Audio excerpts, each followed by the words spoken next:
40 days of bombing. കേവലം 40 ദിവസങ്ങൾ മാത്രം നീണ്ട് ഇറാൻ അമേരിക്ക ഇസ്രായേൽ യുദ്ധം എങ്ങനെയാണ് പശ്ചിമേഷ്യയെ ഗൾഫ് രാജ്യങ്ങളെ മാത്രമല്ല ലോകത്തെ മുഴുവൻ ബാധിച്ചു എന്ന് കണ്ടവരാണ് നമ്മൾ. ഇന്ധന വില വർധന, പാചകവാതക നിയന്ത്രണം നമ്മൾ ഓരോരുത്തരെയും ബാധിക്കുന്ന മട്ടിൽ അത്രയധികം ഇമ്പാക്ട് ഉണ്ടാക്കിയതാണ് ആ 40 നാൾ. പിന്നെ ഒരു സമാധാന കരാർ, ബാക്ക് ടു നോർമൽ, സമാധാനത്തിലേക്ക് പോകുന്നുവെന്നൊരു പ്രതീതി ഏതാണ്ട് പൂർണ്ണമായി ഇല്ലാതാവുകയാണ്.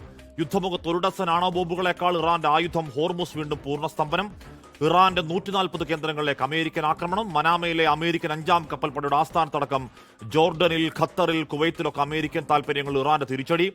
ആയത്തുള്ള അലി ഖമനിയുടെ രക്തസാക്ഷിത്വത്തിന് ചോരയ്ക്ക് പകരം വീട്ടൽ രാഷ്ട്രത്തിന്റെ അവകാശമാണെന്ന മൊജത്തബ ഖമനിയുടെ പ്രഖ്യാപനം. വീണ്ടും ഏതാണ്ട് ഒരു പൂർണ്ണ യുദ്ധത്തിലേക്ക് പോവുകയാണോ കാര്യങ്ങൾ?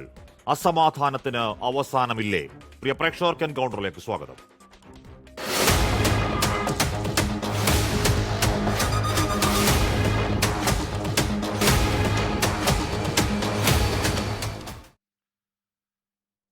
Major general Shri Jacob Tharakan, brigadier Shri Mohan Pillai, Shri PM Narayanan, doctor Mohan Varghese എന്നിവർ ചർച്ചയിൽ. ആദ്യം ഞാൻ ശ്രീ ജേക്കബ് തരകനിലേക്ക് പോകുന്നു. ശ്രീ ജേക്കബ് തരകൻ, അമേരിക്ക പോലൊരു വൻ ശക്തി രാഷ്ട്രത്തിന്റെ തലവൻ അത് പറയുന്നത് ലോകം ഗൗരവത്തോടെ കേൾക്കാറുണ്ട് സാധാരണ. പക്ഷേ ട്രംപിന്റെ കാര്യം അങ്ങനെയല്ല. രാവിലെ ഒന്ന് പറയും, ഉച്ചയ്ക്ക് അത് തിരുത്തും, രാത്രി അങ്ങേയറ്റം നാലാം തരം ഭാഷയിൽ ട്രൂത്ത് സോഷ്യലിൽ മഹാമോശം വർത്താനം പറയും. വ്യാജങ്ങൾ, കള്ളങ്ങൾ, മിസ്ഇൻഫർമേഷൻ, ഏതെങ്കിലും തരത്തിലൊരു വാല്യൂ സിസ്റ്റം ഇല്ലാത്ത ആളാണ്. അതുകൊണ്ട് കരാറിൽ നിന്ന് പിന്നോട്ട് പോകുന്നു എന്ന് പറഞ്ഞപ്പോൾ അത്ര വിശ്വാസം വന്നില്ല. ഇതിപ്പോൾ വീണ്ടും ഹോർമൂസ് ഏതാണ്ട് പൂർണ്ണമായി അടയ്ക്കപ്പെടുകയാണ്. സെൻഗോം പറയുന്നത് അങ്ങനെയല്ല, നമ്മൾ തുറന്നു കിടക്കുകയാണെന്ന് പറഞ്ഞാലും ഒരൊറ്റ കപ്പൽ അതുവഴി പോകുന്നില്ല. GCCയിൽ വീണ്ടും അസമാധാനം. വീണ്ടും നമ്മൾ കാണാൻ പോകുന്നത് പോയ 40 ദിവസത്തിന്റെ റെപ്ലിക്കയാണോ സർ? ശ്രീ ഹാഷ്മി, ഇംഗ്ലീഷിൽ ഒരു ചൊല്ലുണ്ട്, there is a method in madness and there is madness in method. When there is only madness as the method, then what can you do? അതായത് ഈ ചെയ്യുന്ന ഭ്രാന്തിലൊക്കെ ഒരു രീതി ഉണ്ടെങ്കിൽ നമുക്ക് എസ്റ്റിമേറ്റ് ചെയ്യാം ഇനി നടക്കാൻ പോകുന്ന എന്താണെന്ന്. പക്ഷേ ചെയ്യുന്നതെല്ലാം ഭ്രാന്താണെങ്കിൽ, അല്ലെങ്കിൽ ഭ്രാന്തോടുകൂടി മാത്രമേ ചെയ്യുന്നെങ്കിൽ മുമ്പോട്ട് കാണാനോ അല്ലെങ്കിൽ അതിനെപ്പറ്റി എന്താണെന്ന് നമുക്ക് അനുമാനിക്കാനോ യാതൊരു വിധമായിട്ടുള്ള ലോജിക്കൽ സ്റ്റെപ്സ് ഇല്ല. ഇപ്പം നമ്മൾ നിൽക്കുന്നത് എന്തിനാണ് യുദ്ധം തുടങ്ങിയത് എന്നുള്ളത് ആ ഘട്ടം തീർന്നു. ഇനി ഇതിൽ നിന്ന് അമേരിക്കയ്ക്ക് എന്ത് വേണം ഈ യുദ്ധം നിർത്താൻ എന്ന് കണക്ക് കൂട്ടിയാൽ ഒരുപക്ഷെ ഈ യുദ്ധത്തിൻ്റെ അവസാനം എന്താകും എന്നൊരു നമുക്കൊരു അനുമാനിക്കാം. ട്രംപിൻ്റെ പ്രസിഡൻസിയുടെ 1.5 വർഷം കഴിഞ്ഞു. ഇനി 2.5 വർഷമുണ്ട്. അദ്ദേഹത്തിന് ഇതിൽ നിന്ന് സക്സസ്ഫുൾ ആയിട്ടൊരു എക്സിറ്റ് ഇല്ലെങ്കിൽ, അതായത് അമേരിക്കൻ ജനതയെ കാണിക്കത്തക്കവണ്ണം, അവരെ ഇംപ്രസ് ചെയ്യത്തക്കവണ്ണം ഉള്ള ഒരു എക്സിറ്റ് അയാൾക്ക് കിട്ടിയില്ലെങ്കിൽ, ജയം എന്ന് കാണിക്കാനുള്ള ഒരു പോംവഴി കിട്ടിയില്ലെങ്കിൽ, അല്ലെങ്കിൽ കിട്ടുന്നത് വരെ അദ്ദേഹം ഇതിനെ തുടരും. ഇറാന് അമേരിക്കയെ എത്ര നാൾ പിടിച്ചു നിർത്താമോ അത് ഓരോ ദിവസവും ഇറാന്റെ വിജയമായിട്ട് ഇറാന്റെ പൗരന്മാർ അല്ലെങ്കിൽ ജനത കാണും. ഇപ്പോൾ നാം കാണുന്നത് ഇതിൽ നഷ്ടം ആക്ച്വലി ബാക്കിയുള്ള ലോകത്തെ എല്ലാവർക്കുമാണ്. അമേരിക്കയ്ക്ക് വലിയ നഷ്ടങ്ങളൊന്നും ഞാൻ കാണുന്നില്ല. കാരണം ഓയിലിൻ്റെ പ്രൈസ് കൂടുന്നത് കൊണ്ട് അമേരിക്കയ്ക്ക് ലാഭമേ ഉള്ളൂ. ഞാൻ വ്യക്തിഗതമായി ആരെയും ഒരു ആരോപണവും ഉന്നയിക്കുന്നില്ല. ട്രംപിൻ്റെ ഫാമിലിയെ പറ്റോ അവരുടെ ബിസിനസ് എംപയറിനെ പറ്റിയോ ഒന്നും നാം ഇപ്പോൾ പറയുന്നില്ല. പക്ഷേ ഈ എണ്ണ മാർക്കറ്റിൽ, ക്രൂഡ് മാർക്കറ്റിൽ എന്തെങ്കിലും ഈ വ്യത്യാസങ്ങൾ ഉണ്ടായാൽ അതിൻ്റെ ആഘാതങ്ങൾ നമ്മൾക്കും അതിൻ്റെ ഫലങ്ങൾ അമേരിക്കയ്ക്കുമാണ് ഇപ്പോൾ ഉള്ളത്. അതുകൊണ്ട് ഈ ഹോർമൂസ് കടലിടുക്ക് അടയ്ക്കുന്നത് കൊണ്ട് നഷ്ടം ഈ ഇന്ത്യ പോലത്തെ രാജ്യങ്ങൾക്കും ലാഭം അമേരിക്കയ്ക്ക് മാത്രമാണ്. ഇനി ഇതിൽ നിന്ന് ട്രംപ് അല്ലെങ്കിൽ ഇസ്രായേൽ എന്താഗ്രഹിക്കുന്നു നോക്കണം. അവർക്കിനി നെതന്യാഹുവിന് കുറച്ച് സമയമുള്ളൂ. അതേസമയം ട്രംപിന് ഇനിയുണ്ട് 2.5 വർഷം, അതായത് ഓൾമോസ്റ്റ് 30 months. അതുവരെ നീട്ടാൻ അയാൾക്ക് സാധിക്കുമോ എന്നെനിക്കറിയില്ല. പക്ഷേ ഇങ്ങനെ പൊങ്ങിയും താഴ്ന്നു നിൽക്കുന്ന ഈ മാർക്കറ്റിൽ അവർക്ക് ലാഭമുണ്ട് എന്നതിന് ഒരു സംശയമില്ല. നഷ്ടം സാധാരണ മനുഷ്യൻ്റെ ജീവനും നമ്മളെപ്പോലുള്ള ആൾക്കാരുടെ ലൈവ്ലിഹുഡുമാണ്. ഇത് ഇങ്ങനെ തന്നെ കുറച്ച് നാൾ തുടരും. കാര്യം അദ്ദേഹം പറയുന്ന ഒരു വാക്കിനും 24 മണിക്കൂറിൻ്റെ വിലയില്ല. MOU ചെയ്തു, $12 ബില്യൺ കൊടുക്കാമെന്ന് പറഞ്ഞു. എനിക്ക് തോന്നുന്നു അവിടുത്തെ ലോക്കൽ പൊളിറ്റിക്സിൽ ഇത് വലിയൊരു തോൽവിയായിട്ട് കാണുന്നത് കൊണ്ടായിരിക്കാം അദ്ദേഹം പിന്നെയും ഈ ബോംബിങ് തുടങ്ങിയത്. പക്ഷേ ഇത്രയും ബോംബ് ചെയ്തിട്ടും ഇറാൻ ഇപ്പോഴും അവിടെ തന്നെ ഉണ്ട്. അവരിപ്പോഴും തിരിച്ചടിക്കുന്നു എന്നുള്ളത് അവരുടെ മിലിറ്ററി കാൽക്കുലേഷൻ്റെ ഏറ്റവും വലിയ തെറ്റാണെന്ന് കൂടി നാം അറിയണം. മോനപിള്ള, ഇവിടെ ഒരുപക്ഷെ പോയകാല യുദ്ധങ്ങൾ അങ്ങനെ ആയിരുന്നു. ചെറിയ രാഷ്ട്രങ്ങൾക്ക് മുകളിൽ ഒരുപക്ഷെ വലിയ പഞ്ചശക്തി രാഷ്ട്രങ്ങൾക്ക് പോകാൻ വളരെ വേഗതയിൽ വിജയം സാധ്യമാണ്. പുതിയ കാലത്തെ യുദ്ധങ്ങൾ അങ്ങനെയല്ല. നമ്മൾ പല യുദ്ധങ്ങൾ കാണുന്നുണ്ട്. അങ്ങനെ വിജയം പരാജയം എന്നൊന്നും നിശ്ചയിക്കാനാവാത്ത വണ്ണമായിട്ടുണ്ട് കാര്യങ്ങൾ. മോനപിള്ള, 40 ദിവസ യുദ്ധത്തിൽ അമേരിക്കയും ഇസ്രായേലും അതിൻ്റെ സൈനിക പരമാവധിയിൽ എന്ന് പറഞ്ഞാൽ B-2 ബോംബറുകൾ, B-1B ലാൻസർ ബോംബുകൾ, പിന്നെ F-35 Raptor, 18G ഗ്രൗളർ, Tomahawk, MQ-9 Reaper എന്ന് വേണ്ട ടൺ കണക്കിന് ബോംബുകൾ ഈ പറഞ്ഞ ആണവായുധ മൊഴി ഇറാൻ കൊണ്ടിട്ടതാണ്. എന്നിട്ട് ഇറാൻ തോറ്റില്ലെന്ന് മാത്രമല്ല, ഒരു നാണം കെട്ട സ്ട്രാറ്റജിക് തോൽവി ആ ദിവസങ്ങളിൽ സംഭവിച്ചു എന്ന് അമേരിക്കയും ഇസ്രായേലും തിരിച്ചറിയുന്നുമുണ്ട്. ഇനിയും സൈനികമായി മിലിറ്ററി വൈസ് ഇറാനെ പരാജയപ്പെടുത്താം എന്നൊരു ധാരണ അമേരിക്കയ്ക്കും ട്രംപിനും ഉണ്ടോ? അതിൻ്റെ ഭാഗമായാണോ ഈ വ്യാപകമായ ആക്രമണം? ആദ്യം തന്നെ ഹാഷ്മി പറയട്ടെ, ട്രംപ് ഇന്ന് പറഞ്ഞ് എനിക്കെതിരെ വധഭീഷണി വരെ ഉണ്ടെന്നാണ് പറഞ്ഞിരിക്കുന്നത്. അത് വളരെ സ്പഷ്ടമായിട്ട് പറയുന്നുണ്ട്, ഷോ ചെയ്യുന്നുണ്ട് എന്തിലേക്കാണ് കാര്യങ്ങൾ നയിക്കുന്നത് എന്നുള്ള ഒരു രീതിയിലേക്ക്. രണ്ടാമത് 40 ദിവസത്തോളം കണ്ടിന്യൂസ് ആയിട്ട് എയർ ഒഫൻസീവാണ് അവർ നടത്തിക്കൊണ്ടിരുന്നത്, കണ്ടിന്യൂസ് ബൊംബാർഡ്മെൻറ്റ്. ആ എയർ ഒഫൻസീവിൽ യാതൊന്നും സംഭവിച്ചില്ല എന്നുള്ളതല്ല, മാക്സിമം ഡാമേജ് അവിടെ ഉണ്ടായിട്ടുണ്ട്. അമേരിക്ക ഇസ്രയേലും കൂടെ ചേർന്ന് ചെയ്യാവുന്നതിൻ്റെ മാക്സിമം ചെയ്തിട്ടും അവിടെ ഈ പറയുന്ന രീതിയിൽ ഇന്ന് നടന്നത് അമേരിക്കയെ പോലും ഞെട്ടിച്ചിട്ടുള്ളതാണ്. ഒരേ സമയം 4 സ്ഥലങ്ങളിലാണ് അറ്റാക്ക് നടന്നത്. ആദ്യമായിട്ടാണ് ഈ യുദ്ധം തുടങ്ങിയതിന് ശേഷം ഇറാൻ അറ്റാക്ക് ചെയ്യുന്ന 4 സ്ഥലം ഒരേ സ്ഥലത്ത് തന്നെ. അതായത് പ്രിൻസ് ഹുസൈൻ എയർപോർട്ട് എന്ന് പറയുന്നത് അവരുടെ ഏറ്റവും വലിയ കോർഡിനേഷൻ സെൻ്ററാണ്. അതുപോലെ തന്നെയാണ് അൽ ഉബൈദ് എന്ന് പറയുന്ന സ്ഥലത്തും. ജോർദൻ ആണെങ്കിലും ബഹ്റൈൻ ആണെങ്കിലും അല്ലെങ്കിൽ കുവൈറ്റും മസ്കറ്റിലും ഒരേ സമയം അറ്റാക്ക് ചെയ്ത് ഇറാൻ അവരുടെ ആ കപ്പാസിറ്റി ആദ്യമായിട്ട് തെളിയിച്ച ഒരു ദിവസം കൂടിയാണ്. അങ്ങനെ നോക്കുമ്പോൾ തീർച്ചയായിട്ടും ഈ US സംബന്ധിച്ചിടത്തോളം എപ്പോഴും പറയുന്നത് പോലെ കൈപൊള്ളി എന്ന് മാത്രമല്ല, അതായത് എപ്പോഴും ഡീല് അല്ലെങ്കിൽ സീസ് ഫയർ എന്ന് പറഞ്ഞ് നടക്കുന്ന ഈ മഹാനായ ഡൊണാൾഡ് ട്രംപ്, മഹാൻ എന്ന് തന്നെ പറയേണ്ടി വരും ഇപ്പം ആസ് ഓഫ് നൗ, ആ ട്രംപിന് ഒരു കാരണവശാലും സ്വന്തം കാര്യത്തിൽ ഒരു ഡീലിലെത്താനോ അതുപോലെ തന്നെ ഒരു സീസ് ഫയറിലെത്താനോ പറ്റിയിട്ടില്ല. രാജ്യങ്ങളിൽ തമ്മിലുള്ള എല്ലാ യുദ്ധങ്ങളും നിർത്തിവെക്കുന്നെന്ന് സ്വയം വിശേഷിപ്പിക്കുന്ന ട്രംപ് സ്വന്തം കാര്യത്തിൽ അമ്പയെ പരാജയപ്പെട്ടു എന്ന് നമുക്ക് കാണേണ്ടി വരും. അതുപോലെ തന്നെയാണ് ഡീലും.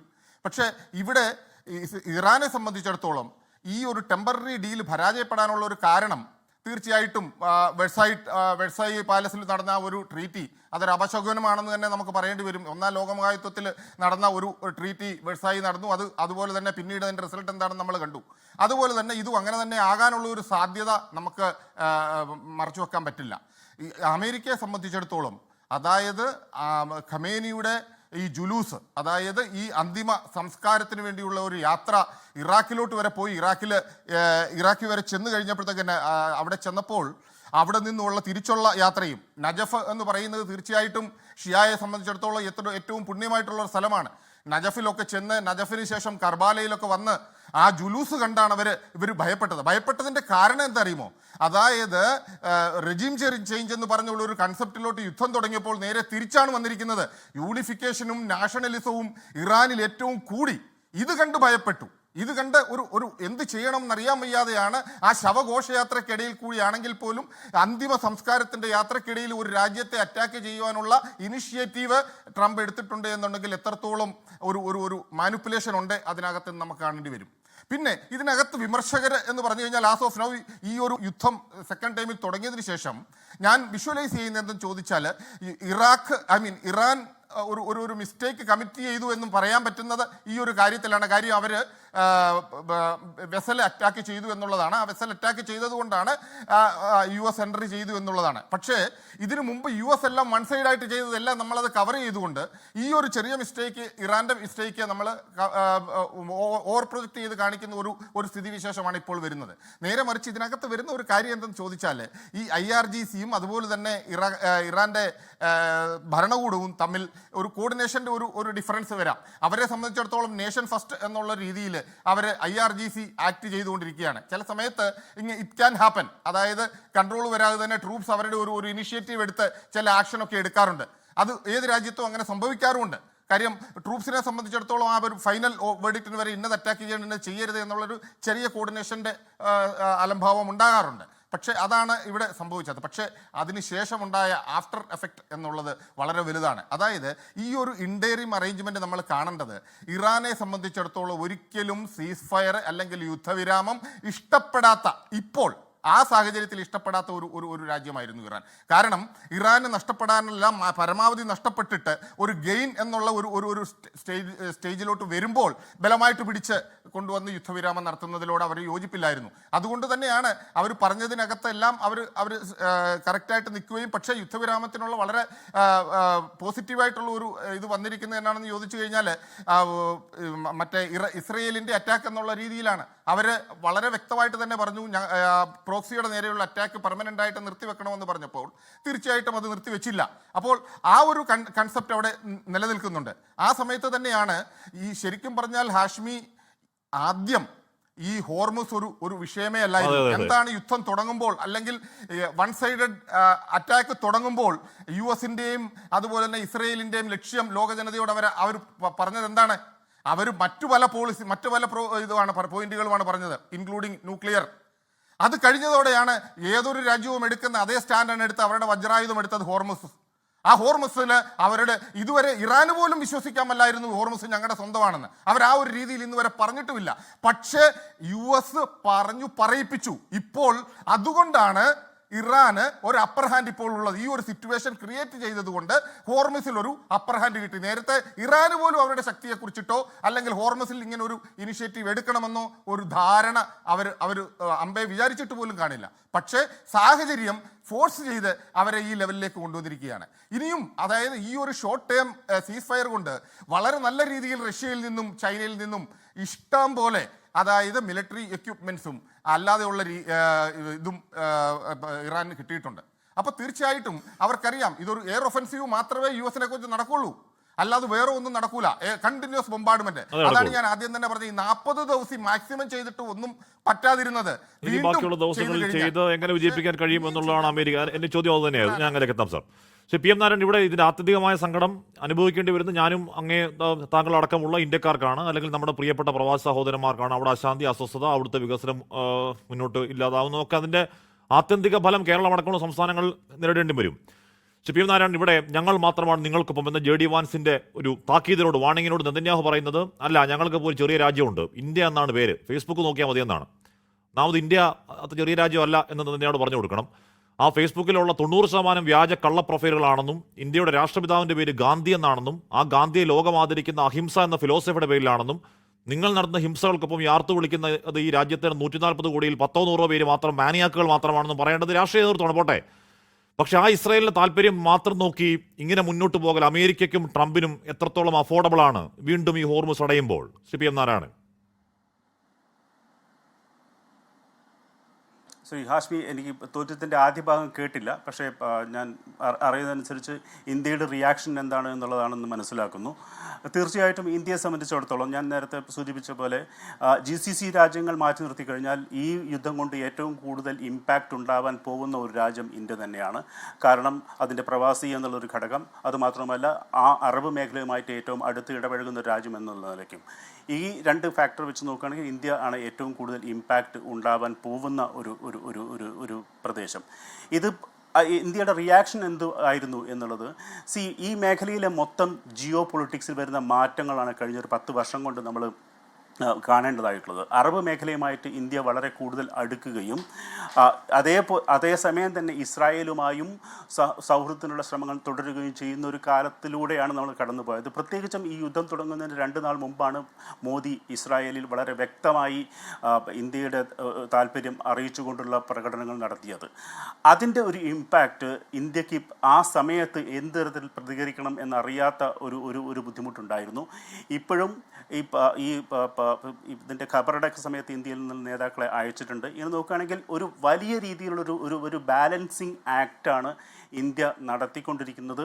അത് എത്രത്തോളം വിജയിക്കുന്നുണ്ട് എന്നുള്ളത് നമുക്ക് കാത്തിരുന്ന് കാണേണ്ടതായിട്ടുണ്ട്. ചോദ്യം ഒന്നുകൂടെ വ്യക്തമാക്കി. ഞാൻ ചോദിച്ചത് ഞാൻ പറഞ്ഞത് ഇപ്പം നെതന്യാഹു പറയുകയാണ് ഇന്ത്യയിലെ ആളുകൾ ഇന്ത്യ ഞങ്ങൾക്കൊപ്പം ഉണ്ട്, ഫേസ്ബുക്കിലോട്ട് നോക്കിയാൽ മതി എന്ന് പറയുകയാണ്. ഫേസ്ബുക്കിൽ ഉള്ളത് വ്യാജ പ്രൊഫൈലുകളാണ് പ്രിയപ്പെട്ട നെതന്യാഹു എന്ന് പറഞ്ഞു കൊടുക്കുന്ന രാഷ്ട്രീയ നേതൃത്വമാണ്. അത് പറയുന്നില്ല എന്നാണ് ഞാൻ പറഞ്ഞത്. എൻ്റെ ചോദ്യം അതായിരുന്നു. എൻ്റെ ചോദ്യം ഇസ്രയേൽ താല്പര്യപ്രകാരം ഹോർമുസ് വീണ്ടും അടയുമ്പോൾ അമേരിക്കയ്ക്ക് നമുക്കറിയാമല്ലോ ഇസ്രയേൽ താല്പര്യപ്രകാരം മാത്രമാണ്, അല്ല ട്രംപിൻ്റെ യഥാർത്ഥം. നേരത്തെ ശ്രീ ജേക്കബ് തരം ചോദിക്കുന്ന പോലെ എന്താണ് ട്രംപിന് വേണ്ടതെന്ന് ചോദിച്ചാൽ ഇപ്പോൾ മരീചികയാണ്. എന്താണ് അവർ ലക്ഷ്യം വെച്ചാൽ ഇപ്പോഴും മരീചികയാണ്. എന്താണ് അവർ ആവശ്യം ആർക്കും അറിയില്ല, ട്രംപിന് പോലും അറിയില്ല. ആകെ താല്പര്യം ഇസ്രയേൽ താല്പര്യമാണ്.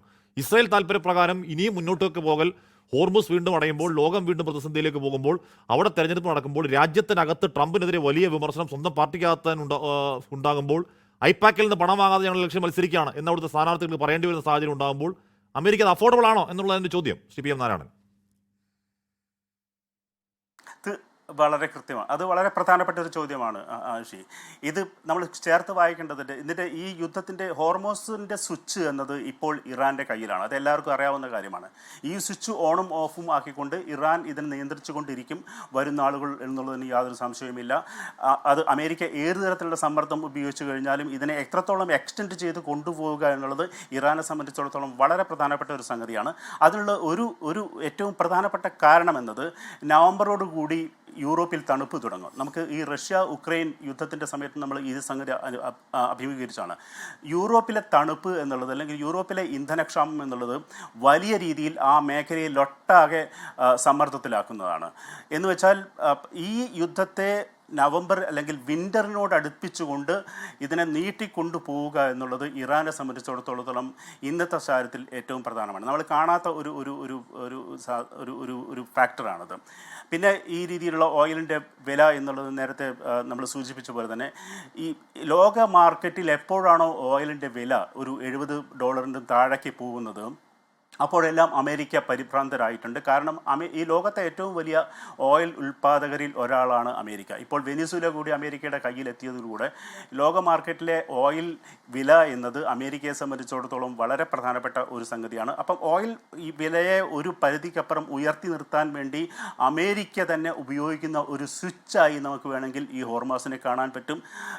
ഇതിനെക്കുറിച്ചുള്ള ഒരുപാട് വാർത്തകളെല്ലാം ഇപ്പോൾ വന്നുകൊണ്ടിരിക്കുന്നേ ഉള്ളൂ. ഈ ഹോർമസിൻ്റെ ഇമ്പാക്റ്റ് എന്നത് നമ്മൾ കുറച്ചു കാലം മുമ്പ് വരെ ഒരു ജിയോ പൊളിറ്റിക്കൽ കോണ്ടെക്സ്റ്റിൽ അനലൈസ് ചെയ്ത പോലെ അല്ല ഇപ്പോൾ നമ്മൾ പഠിക്കേണ്ടതായിട്ടുള്ളത്. ഞാനിത് പറയാനുള്ളൊരു കാരണം എന്ന് വെച്ചാൽ ഈ ഇറാൻ ഇപ്പോൾ ചെയ്തുകൊണ്ടിരിക്കുന്നത് ഇറാനും എത്രത്തോളം ഇത് കറന്നെടുക്കാം, ഈ സാധ്യതയെ ഉപയോഗിക്കാം എന്നുള്ളത് നമുക്ക് കൃത്യമായി പ്രിഡിക്റ്റ് ചെയ്യാൻ പറ്റാത്തൊരു സാഹചര്യം ഇപ്പോൾ നിലനിൽക്കുന്നുണ്ട്. കാരണം അറബ് മേഖലയുടെ സംനയനം എന്നത് അറബ് മേഖല കൃത്യമായി റിയാക്ട് ചെയ്യുന്നില്ല എന്നുള്ളതാണ് ഇറാൻ്റെ ഒരു അഡ്വാൻറ്റേജായി ഇപ്പോൾ നിലനിൽക്കുന്നത്. അറബ് മേഖല ഇതിന് ഇത്രയും വലിയ റെസിപ്രോക്കേറ്റ് ചെയ്യുകയാണെങ്കിൽ ഇവിടെ അമേരിക്ക ഇറാനെ അടിക്കുമ്പോൾ ഇറാൻ പോയി അടിക്കുന്നത് അറബ് മേഖലയിലെ രാജ്യങ്ങളെയാണ്. അപ്പോൾ പക്ഷേ അറബ് മേഖല അത് സംനയനത്തോടുകൂടെ കൈകാര്യം ചെയ്യണം. പക്ഷേ അവരും തിരിച്ചടിക്കാൻ തുടങ്ങുകയാണെങ്കിൽ തീർച്ചയായിട്ടും ഇത് വലിയ രീതിയിലുള്ള ഒരു യുദ്ധ സാഹചര്യത്തിലേക്ക് നീങ്ങുമെന്നുള്ളതിന് യാതൊരു സംശയവുമില്ല. നേരത്തെ ഞാൻ ചേർത്ത് പറയേണ്ടതായിട്ടുള്ള ഈ ഓയിലിൻ്റെ ബാർഗെയിനിങ് പവർ എന്നുള്ളത് വിലപേശൽ വാല്യൂ വലിയ രീതിയിൽ കുറഞ്ഞിട്ടുണ്ട്. ആ കുറഞ്ഞതാണ് ആ മേഖലയിലെ മൊത്തം ഡീസ്റ്റെബിലൈസേഷൻ്റെ ഒരു പ്രധാന ഘടകമായി നമുക്ക് കാണേണ്ടത്. ഈ യുദ്ധം തുടങ്ങിയത് തന്നെ ഇത് ഇറാൻ്റെ കയ്യിലോ ഈ ന്യൂക്ലിയർ ആയുധത്തെക്കുറിച്ചുള്ള ചർച്ചകളുടെയായിരുന്നു. പക്ഷേ അതിൽ നിന്നെല്ലാം മാറി ഇറാൻ ഇതിൻ്റെ ഓരോ ഘട്ടത്തിലും അവരുടെ ആവശ്യങ്ങൾ കൂട്ടിക്കൊണ്ടുവരികയും അതായത് അത് ഇപ്പോൾ ഇറാൻ്റെ ന്യൂക്ലിയർ ആയുധങ്ങൾ സറണ്ടർ ചെയ്യുക അല്ലെങ്കിൽ അതിലേക്ക് ആളുകളെ നിരീക്ഷണത്തിന് അയക്കാമെന്നുള്ളത് 2016 തന്നെ ഇറാൻ സമ്മതിച്ച കാര്യമാണ്. അപ്പോൾ അതൊരു വിഷയമേ ആയിരുന്നില്ല. ഹോർമസിൻ്റെ അധികാരം ആരുടെ കയ്യിൽ എന്നുള്ള ഒരു സംഗതിയിലേക്ക് ഇറാൻ വരികയും അതുമാത്രമല്ല അതിനപ്പുറം ലെബനോണിലെ ഹിസ്ബുള്ളയെ അറ്റാക്ക് ചെയ്യാൻ പാടില്ല എന്ന് വെച്ചാൽ ഇതിൻ്റെ ഓരോ ഘട്ടത്തിലും ഇറാൻ്റെ ആവശ്യങ്ങൾ കൂടി വരികയും അതിനെ റെസിപ്രോക്കേറ്റ് ചെയ്യാൻ പറ്റാത്ത രീതിയിൽ അമേരിക്ക ഒരു തരത്തിലുള്ള വിഷമാവസ്ഥയിലേക്ക് എത്തിപ്പെടുകയുമാണ് ചെയ്തിട്ടുള്ളത്. ഈ സംഗതി ഇതിലും കൂടുതൽ വലിയൊരു സമ്മർദ്ദത്തിലേക്ക് ആ മേഖലയൊട്ടാകെ മാറും. കാരണം ഈ വിൻ്റർ എന്നുള്ളത് തണുപ്പ് രാജ്യങ്ങളെ സംബന്ധിച്ചിടത്തോളം വലിയ രീതിയിൽ ഊർജ്ജ ഉപയോഗത്തിൻ്റെ കാലമാണ്. യൂറോപ്പ് ആകെ തണുത്ത് വിറയ്ക്കാൻ തുടങ്ങിക്കഴിഞ്ഞാൽ റഷ്യയിൽ നിന്നുള്ള ഓയിൽ വരുന്നില്ല, ഇത് ഈ മിഡിൽ ഈസ്റ്റിൽ നിന്നുള്ള ഓയിൽ കൂടെ ഇല്ലാതാവുകയാണെങ്കിൽ ആ മേഖല വലിയ രീതിയിലുള്ള സമ്മർദ്ദത്തിലേക്ക് വീഴും. ഇത് ഇറാൻ മുൻകൂട്ടി കണ്ടുകൊണ്ട് തന്നെയാണ് ഇപ്പോൾ ഇത്തരത്തിലുള്ളൊരു സ്ട്രാറ്റജി അവിടെ മെനഞ്ഞുകൊണ്ടിരിക്കുന്നത്. ഇപ്പോൾ പി എം നാരായണൻ പറഞ്ഞ പോലെ ഒമാൻ ഇറാൻ സ്ഥാനപതിയെ വിളിച്ചു വരുത്തുന്നുണ്ട്, അവർ അതൃപ്തി അറിയിക്കുന്നുണ്ട്, കടുപ്പിക്കുന്നുണ്ട്. എന്നാൽ അവരും അതേമാതിരി തിരിച്ചടിക്കാൻ തുടങ്ങിയാൽ കാര്യങ്ങൾ കൈവിട്ട് പോവുകയും ചെയ്യും. ശ്രീ മോഹൻ വർഗീസ്, ഇവിടെ ഇപ്പോൾ ഖത്തറിനെ ആക്രമിക്കാൻ പാടില്ല, ഖത്തറിന് ഇറാൻ ആക്രമിക്കുന്നത് ഒറ്റ വാക്കിൽ പറഞ്ഞാൽ മര്യാദകേടാണ് എന്ന് പറഞ്ഞാൽ ഈ തർക്കം തീർക്കാൻ ഇടയ്ക്കുണ്ടായ തിക്താനുഭവങ്ങൾ മറന്നുകൊണ്ട് വീണ്ടും രംഗത്തിറങ്ങാണ് ഖത്തർ, ദോഹ കേന്ദ്രമാക്കിക്കൊണ്ട്. പക്ഷേ അപ്പോഴും ഹോർമൂസിന് അപ്പുറത്തോട്ട് പോകുന്ന അവരുടെ കപ്പൽ ആക്രമിക്കാൻ ഇറാൻ തയ്യാറാവുന്നു. ഹോർമൂസിന്റെ കാര്യത്തിൽ ഇറാൻ ഏതെങ്കിലും തരത്തിൽ ഖത്തറെന്നോ ഏതെങ്കിലും രാഷ്ട്രമെന്നോ നോട്ടമില്ല, അവർ അക്കാര്യത്തിൽ വിട്ടുവീഴ്ചില്ല. കാരണം എന്താണ്? ഹോർമൂസ് എന്നാൽ ഇറാന്റെ ഡിറ്ററൻസ് ആണ്. ഇപ്പോൾ മുജിത്തബയുടെ ഉപദേശകം പറയുന്നത് ഡസൻ കണക്കിനാണോ ബോംബുകളെക്കാൾ ശക്തമായ ആയുധമാണ് ഞങ്ങൾക്ക് ഹോർമൂസ്. ആ ഡിറ്ററൻസ് വിട്ടുകളയാൻ ഇറാൻ എന്ത് വില കൊടുത്തും തയ്യാറാകാത്തപ്പോൾ എവിടെയാണൊരു ശാശ്വത പരിഹാരത്തിന്റെ വഴി? ശ്രീ മോഹൻ വർഗീസ്. ശ്രീ ഹാഷ്മി, നല്ല ഒന്നാം തരം ഡിറ്ററൻസ് ആണ്, വജ്രായുധമാണ് ഹോർമൂസ് ഇറാനെ സംബന്ധിച്ചിടത്തോളം. അത് വളരെ വൈകിയാണ് ഇറാൻ തിരിച്ചറിഞ്ഞത് എന്നതാണ് ഏറ്റവും രസകരമായ കാര്യം. എക്കാലത്തും ഹോർമൂസ് അവിടെ ഉണ്ടായിരുന്നു. എക്കാലത്തും ഇറാന്റെ ജിയോഗ്രാഫിക്കലി ഇറാനുമായി ബന്ധപ്പെട്ട് കിടക്കുന്ന ഒരു പ്രദേശം കൂടിയാണ്, ഇറാൻ ആക്സസിബിൾ പ്രദേശമാണ്. പക്ഷേ അതിനെ ഒരു ആയുധമായി, അതിനെ ഒരു വിലപേശലിന്റെ ഉപാധിയായി കാണാനാവും എന്ന് മനസ്സിലാക്കിയത് കൃത്യമായി നേരത്തെയുള്ള യുദ്ധങ്ങളിലൊന്നുമല്ല, മറിച്ച് ഫെബ്രുവരി 28, 2026 തുടങ്ങിയ ഈ ഒരു റൗണ്ട് ഓഫ് കോൺഫ്രണ്ടേഷനിൽ മാത്രമാണ്. അപ്പം അവിടെ ഒരിക്കൽ അതിൻ്റെ ഒരു ടേസ്റ്റ് ലഭിച്ചു കഴിഞ്ഞാൽ ഇറാന് പിടിവള്ളിയായി നിൽക്കുന്നത് ഭാവിയിലും ഹോർമൂസ് തന്നെയാണ്. അതുകൊണ്ടാണ് ഹോർമൂസിന്റെ തെക്കൻ ഭാഗത്തുകൂടി, അതായത് ഒമാൻ തീരത്തുകൂടി, ഇറാന്റെ തീരത്തുകൂടിയല്ല ഒമാന്റെ തീരത്തുകൂടി സമാന്തരമായ ഒരു കപ്പൽപാത വെട്ടിത്തുറന്ന് അതുവഴി ഗതാഗതം സുഗമമായി നടത്താം എന്ന ഒരു എളുപ്പ വഴി അമേരിക്ക കണ്ടുപിടിച്ചു. അല്ലെങ്കിൽ ഗൾഫ് രാജ്യങ്ങളെ കൺവിൻസ് ചെയ്ത് അമേരിക്കയും ഗൾഫ് രാജ്യങ്ങളും ചേർന്ന് എടുത്ത ഒരു തന്ത്രപരമായ തീരുമാനമാണ് ഇറാനെ പ്രകോപിപ്പിക്കാതെ തന്നെ, ഇറാൻ വരച്ചിട്ട വഴിയിൽ കൂടെ പോകാതെ, ഇറാൻ കപ്പലുകളുടെ അകമ്പടി സ്വീകരിക്കാതെ, ഇറാന്റെ ടെറിട്ടോറിയൽ വാട്ടേഴ്സ് അവോയ്ഡ് ചെയ്തുകൊണ്ട് തെക്കൻ പ്രദേശത്തു കൂടി പോകാം. പക്ഷേ അവിടെ ഇറാന്റെ ആത്യന്തികമായി ഒരു ഗ്രാൻഡ് ഡിസൈൻ ഉണ്ട്. ഹോർമൂസിലൂടെ ഏതെങ്കിലും കപ്പലുകൾ ഏതെങ്കിലും ചാലുകളിൽ കൂടെ പോകണമെങ്കിൽ അത് തങ്ങൾ നിർദ്ദേശിച്ച ചാലുകളിൽ കൂടി മാത്രമാവണം, അല്ല എങ്കിൽ തങ്ങൾക്ക് അവിടെ ഒരു ആധിപത്യം ഉണ്ടാവില്ല. അതുകൊണ്ട് ഹോർമൂസിന് മേൽ പെർമനന്റ്ലി ഒരു പിടി ഉണ്ടാവണം എന്നത് ഇറാന്റെ വിദേശ നയത്തിന്റെ ആണിക്കല്ലായി മാറിയിരിക്കുന്നു. ഇത് പുതിയ ഇറാനിയൻ വിദേശ നയമാണ്, ഇറാൻ റീലോഡഡ് എന്ന് വേണമെങ്കിൽ പറയാം. അത് ഉറപ്പുവരുത്താൻ ഏതറ്റം വരെ പോകാനും ഇറാൻ തയ്യാറാണ്. അതുകൊണ്ടാണ് മുജ്തബ ഖമേനിയുടെ ഖബറടക്ക ചടങ്ങുകൾ നടക്കുന്ന അതേ സമയത്ത് തന്നെ അതിലേക്ക് കടന്നുപോയ ഫ്രണ്ട്ലി ഷിപ്സ് ആണെന്ന് ഓർക്കണം. അത് ഖത്തറിന്റെയും സൗദി അറേബ്യയുടെ കപ്പലുകളാണ്. രണ്ട് ഓയിൽ ടാങ്കേഴ്സും ഒരു കണ്ടെയ്നർ ഷിപ്പുമാണ്. ഈ കപ്പലുകളെ ആക്രമിച്ചു എന്ന് പറയുമ്പോൾ അത് ഇറാൻ ആക്രമിച്ചു എന്ന് ഇറാൻ ക്ലെയിം ചെയ്യുന്നില്ല. ആക്രമണം നടന്നു, അത് ഇറാൻ അല്ലാതെ മറ്റാരും ആകാൻ സാധ്യതയില്ല എന്ന് ലോജിക്കലി പറയാൻ സാധിക്കും. അപ്പൊ അതായിരുന്നു ഈ റൗണ്ട് പ്രകോപനത്തിന്റെ എല്ലാം തുടക്കം. അതുകൊണ്ട് സ്വാഭാവികമായി അമേരിക്കയ്ക്ക് തിരിച്ചടിക്കാതിരിക്കാനാവുമായിരുന്നില്ല. അമേരിക്ക ഡിസ്പ്രപ്പോർഷനേറ്റായ രീതിയിൽ തിരിച്ചടി നടത്തി, വീണ്ടും കപ്പലുകൾ ആക്രമിച്ച് രണ്ടാമത്തെ റൗണ്ട് ആക്രമണം വരുന്ന കഴിഞ്ഞ ദിവസമാണ്. കഴിഞ്ഞ രാത്രിയിൽ നടന്ന ആക്രമണം ഇറാൻ അതിന്റെ ഉത്തരവാദിത്വം ഏറ്റെടുത്തു. അത് സൈപ്രസ് പതാകയുള്ളൊരു കപ്പൽ, അത് ഒമാൻ ഉൾക്കടലിൽ വെച്ച്, ഒമാൻ തീരത്ത് വെച്ചാണ് ആക്രമിക്കപ്പെടുന്നത്. അതിന്റെ ഉത്തരവാദിത്വം കൃത്യമായി ഇറാൻ ഏറ്റെടുത്തു. അതിനർത്ഥം ഇത് വെറും സൂചനയല്ല. നേരത്തെ നടന്ന ആക്രമണങ്ങൾ ഒരു സാമ്പിൾ വെടിക്കെട്ട് മാത്രമല്ല, കൃത്യമായൊരു പദ്ധതിയാണ്. ഏത് കപ്പൽ പോയാലും അത് ആക്രമിക്കാൻ തങ്ങൾ മടിക്കില്ല. അതാണ് ഒരു സൂചന. രണ്ടാമത്തെ സൂചന, ഗൾഫ് രാജ്യങ്ങളെ തമ്മിൽ തങ്ങൾ വേർതിരിച്ച് കാണുന്നില്ല എന്ന ഇറാന്റെ ഒരു പ്രഖ്യാപനമാണ്. അത് ഇറാനുമായി ചേർന്ന് നിന്നൊരു രാജ്യമാണ് ഒമാൻ എന്ന് ഓർക്കണം. മധ്യസ്ഥ ചർച്ചയ്ക്ക് വേണ്ടി ഇറാന് കൂടി സ്വീകാര്യമാകുന്ന ഒരു നിലപാടാണ് മുൻപ് എടുത്തിരുന്നത് ഈ ഒമാൻ എന്ന രാജ്യം. അത് മാത്രമല്ല, ഇറാനും ഒമാനും കൂടെ ചേർത്ത്, ആ ഒമാൻ പ്രദേശവും ഇറാനും വടക്കും തെക്കുമാണല്ലോ, ഒമാൻ തെക്കും ഇറാൻ വടക്കും, ഈ രണ്ടും കൂടെ ചേർന്നുകൊണ്ട് വേണമെങ്കിൽ ഭാവിയിൽ ടോൾ പിരിക്കുന്നതിനെ കുറിച്ച് ആലോചിക്കാം എന്ന ലെവലിൽ വരെ സംഭാഷണം എത്തിയതാണ്. ആ രാജ്യം ആക്രമിക്കപ്പെട്ടു, അതിന് തീരപ്രദേശങ്ങൾ, തുറമുഖങ്ങൾ ആക്രമിക്കപ്പെട്ടു. അതേപോലെ തന്നെ ഖത്തർ എപ്പോഴും ഹിസ്ബുള്ളയ്ക്കും ഹമാസിനും ഹൂതികൾക്കും ഒക്കെ കടന്നു വരാവുന്ന ഇറാനിയ നേതൃത്വം പല ആവർത്തി കടന്നു വരുന്നൊരു പ്രദേശമാണ് ദോഹ എന്ന് ഓർക്കണം. അത് ഫോർച്ചുനേറ്റ്ലി ഓർ അൺഫോർച്ചുനേറ്റ്ലി അമേരിക്കയുടെ സെൻട്രൽ കമാൻഡ് ഒരു വലിയ കേന്ദ്രം കൂടി ആകുന്നു. അൽ ഉദൈദ് വ്യോമതാവളം അവിടെയാണ്. ഖത്തറിൻ്റെ ഒരു വാല്യൂ നമുക്കെല്ലാം അറിയാവുന്നതാണ്. ഒരു പലപ്പോഴും മറ്റ് രാജ്യങ്ങൾക്ക് കയറി ഇടപെടാനാവാത്ത ഇടങ്ങളിൽ കയറി ഇസ്രായേലോട് സംസാരിക്കാൻ, ഇറാനോട് സംസാരിക്കാൻ, എല്ലാ ഗൾഫ് രാജ്യങ്ങളുമായിട്ട് ഒരുപോലെ സംസാരിക്കാൻ, അമേരിക്കയെ കോൺഫിഡൻസിലെടുക്കാൻ, ചൈനയോട് പോലും സംസാരിക്കാൻ കഴിയുന്ന ഒരു രാജ്യം എന്ന നിലയിൽ ഒരു ഫ്ലെക്സിബിളായി ഉപയോഗിക്കാവുന്ന രാജ്യമാണ് ഖത്തർ. ആ രാജ്യത്തേക്കും നിരന്തരം ആക്രമണം നടക്കുകയാണ്.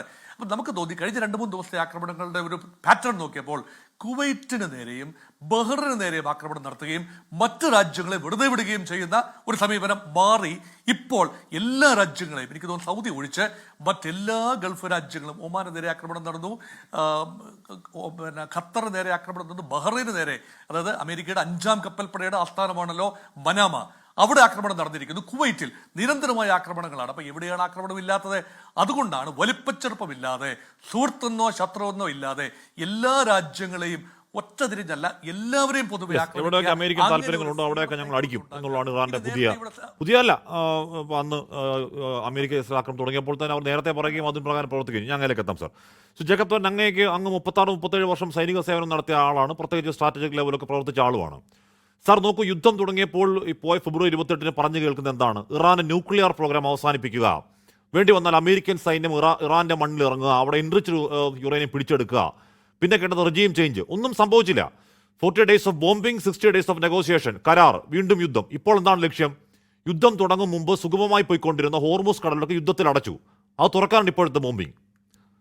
അതെന്തുതരം തന്ത്രമാണ്? അതിനെ സൈനിക അസംബന്ധം എന്ന് വിളിക്കുന്ന ഒരു തെറ്റുണ്ടോ ശ്രീ ജേക്കബ് തരകൻ? ആക്ച്വലി ഹാഷ്മി, ഇത് ഉത്തരം പറഞ്ഞതിന് മുമ്പ് ഒരു കാര്യം ഞാൻ പറയട്ടെ. നമ്മൾ നേരത്തെ ഡിസ്കഷനെ പറഞ്ഞു ഇറാൻ മറ്റുള്ള അറേബ്യൻ രാജ്യങ്ങളിലേക്ക് ബോംബിടുന്നു, ഒരു ഭാവഭേദമില്ലാതെ എവിടെയും ബോംബിടുന്നു.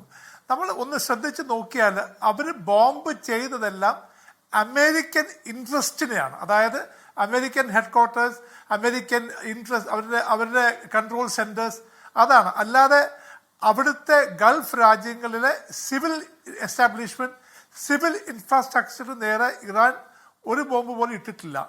അത് അവർ വളരെ ക്ലിയറായിട്ട് പറയുന്നുണ്ട്. ഇതെല്ലാം അമേരിക്കയുടെ മിലിറ്ററി എസ്റ്റാബ്ലിഷ്മെൻറ്റ് നേരെയുള്ള അറ്റാക്കാണെന്ന്. അത് ആ രാജ്യങ്ങളിൽ ലൊക്കേറ്റ് ചെയ്യുന്നു എന്നുള്ളതാണ് സത്യം.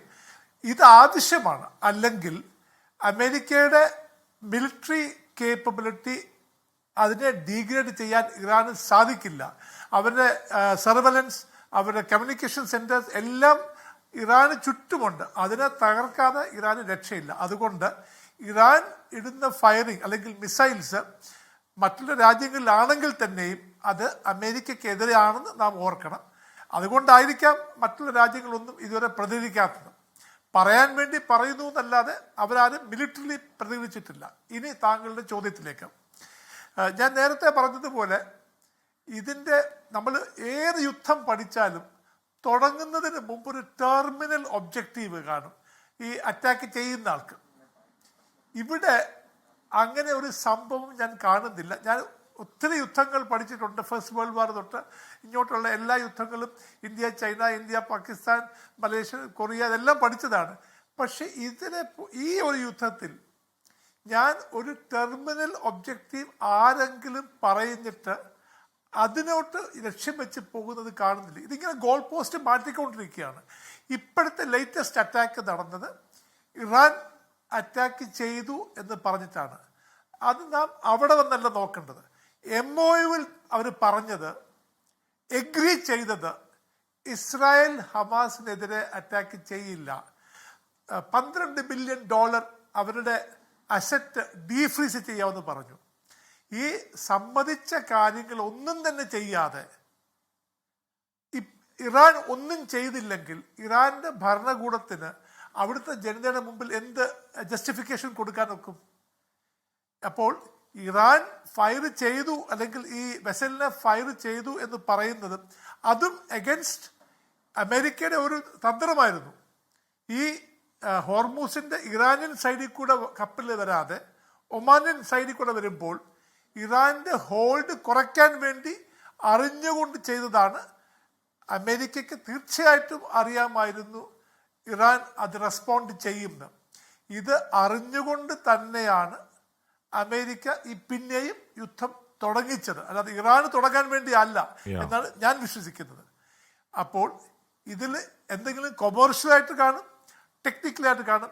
അതാണ് ഞാൻ പറഞ്ഞത്. ഇതിനകത്ത് ഓയിലിന്റെ ഒരു വലിയൊരു കളി നാം കാണുന്നുണ്ടോ എന്ന് സംശയിക്കുന്നു. ഉറപ്പായും നമ്മൾ നേർക്കുനേർ കാണാത്ത പല ഗോൾസ് ഇതിന് പിന്നിലൊക്കെ ഉണ്ട് എന്നാണ് ഞങ്ങളുടെ അനുഭവ പശ്ചാത്തലത്തിൽ കൂടി അങ്ങ് പറയുന്നത്. ഞാൻ അങ്ങനെയൊക്കെ എത്താം. മോഹൻ വർഗീസ്, താങ്കൾ തുടക്കത്തിൽ സൂചിപ്പിച്ചു, അതായത് ട്രംപിനെ കൊല്ലാൻ ഇറാൻ എന്തോ പ്രത്യേക പ്ലോട്ടിനെ പറ്റി ഇസ്രായേൽ രഹസ്യാന്വേഷണ വിഭാഗം തെളിവടക്കം എന്തൊക്കെ കൊടുത്തു എന്നാണ് കേൾക്കുന്നത്. ട്രംപിന്റെ സുരക്ഷ കൂട്ടുകയും ചെയ്തു. പക്ഷേ അതിനെപ്പറ്റി ചോദിച്ചപ്പോൾ അബ്ബാസ് അറാഖ്ചി പറയുന്നത് എന്താണ്, ലോകരാഷ്ട്ര തലവന്മാരെ കൊല്ലുകയും തടവിലാക്കുകയും ചെയ്യുന്ന ഭീകരപ്രവൃത്തി ചെയ്യുന്ന തെമ്മാടി രാഷ്ട്രം നിങ്ങളാണ്, ഞങ്ങൾ സാംസ്കാരിക പാരമ്പര്യമുള്ള രാജ്യം എന്ന് പറയുമ്പോഴും മുജിത്തവ് പറയുന്നത് ഖമനിയുടെ ചോരയ്ക്ക് പ്രതികാരം ചെയ്യും, top to bottom command centre ബെഡിൽ കിടന്ന് സമാധാനം ഭരിക്കുമെന്ന് കരുതേണ്ട എന്നുള്ളതാണ്. ഇറാനിൽ മത തീവ്ര വിഭാഗങ്ങൾ തമ്മിലുള്ള ഒരു ടഗ് ഓഫ് വാറും നടക്കുന്നുണ്ട്. ശ്രീ മോഹനപിള്ള.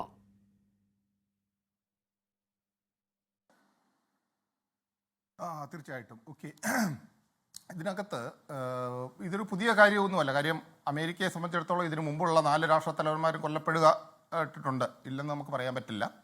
പക്ഷേ ഇപ്പോഴത്തെ ഒരു സാഹചര്യത്തിൽ തീർച്ചയായിട്ടും US-ൻ്റെ പ്രസിഡന്റ് തന്നെ സ്വയം അഡ്മിറ്റ് ചെയ്യുക എന്ന് പറയുന്നതിനെ വളരെ നമ്മൾ ആ ഒരു രീതിയിലായിരിക്കണം അത് കാണേണ്ടത്.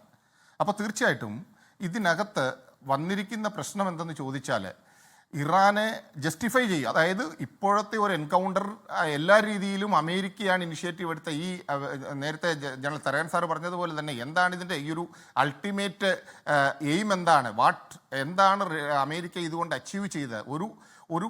ഒരു രാജ്യത്തെ ഒരു കാരണവുമില്ലാതെ പിന്നെ ആ കാരണമൊന്നും ഇല്ലാതാകുകയും ചെയ്യുന്ന രീതിയിൽ ഒരു ഒബ്ജക്റ്റീവ് ഇല്ലാതെയുള്ള ഒരു വാർ, അതിനെ ജസ്റ്റിഫൈ ചെയ്യാൻ ഇനിയിപ്പോൾ ഇതല്ല, ഇനിയും വേറെ മറ്റുള്ള കാരണങ്ങൾ ഓരോന്ന് വന്നുകൊണ്ടിരിക്കും.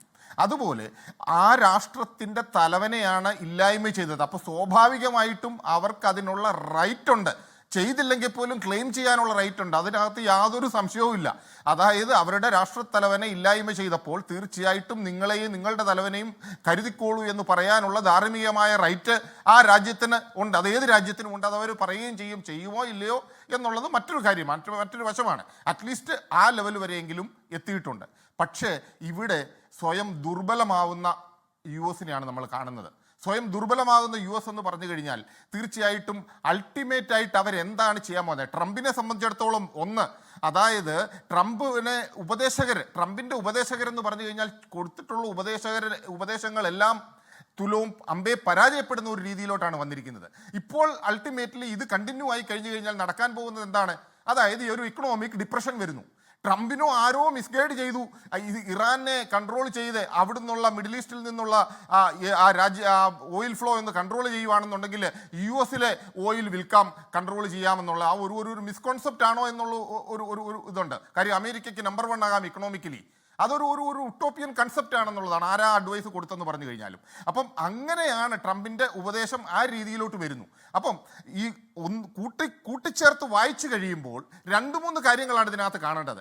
ട്രംപിൻ്റെ ഇക്കണോമിക് ഇൻട്രസ്റ്റ്, അതുപോലെ തന്നെ ഇസ്രായേലിൻ്റെ ഗ്രേറ്റർ ഇസ്രായേൽ അല്ലെങ്കിൽ സയനിസ്റ്റിൻ്റെ പോളിസി, മൂന്നാമത് പറയുന്നത് പാകിസ്ഥാൻ്റെ, അത് ഞാൻ വീണ്ടും പറയുന്നു, പാകിസ്ഥാൻ്റെ ഒരു ഇൻട്രസ്റ്റും ഇതിനകത്തുണ്ട്.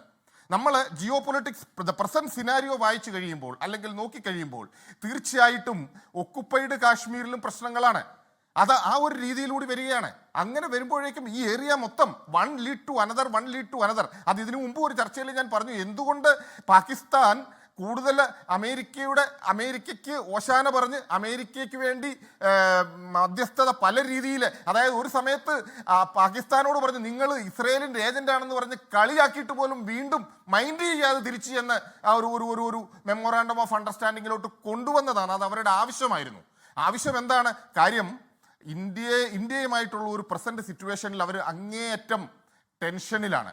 ആ ടെൻഷനിൽ നിന്ന് കരകയറണമെന്നുണ്ടെങ്കിൽ ഒരേ ഒരു രാജ്യം US ആണ്.